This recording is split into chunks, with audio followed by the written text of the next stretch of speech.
दुनियाभरचे banner चालतात. आमचं एक बॅनर लावलं की 100 रुपये पावती फडायला लावली. जर कायद्याने करायचं सगळंच कायद्याने करायचं. एकही गोष्ट बेकारी चालणार नाही. एक बॅनर वाढदिवस आमच्या कार्यकर्त्यांनी लावला, तुम्ही 100 रुपये पावती फडायला लावली, फोन करायला लावला. ते कायदेशीर चालतं. शिस्त लावायची चालली ना, ही शिस्त लावा पाहिजे तुम्ही. आम्हाला शिकवा.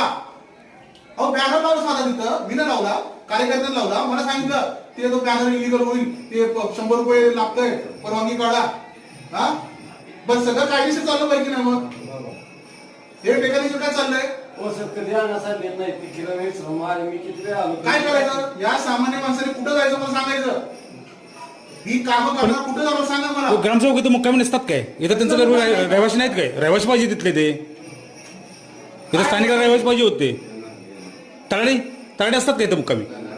मग असतात कुठे? तलाठीच्या ऑफिसमध्ये एकदम बसल्या. ते रहिवासी पाहिजे तिथे. मुक्कामी पाहिजे की नाही, रेसिडेन्शियल पाहिजे की नाही. शासनाचा पगार घ्यायचा, गोरगरिबाचा पगार ह्यांच्यातनं जातो पगार. शासकीय नोकर आहेत ते. पण एखादा गरीब दाखला मागायला करणार काय? काय नाही, त्यांना घरी जायचं, त्याने हेल्पटच मारायचं. एखाद्याला ऍडमिशन नाही मिळालं तर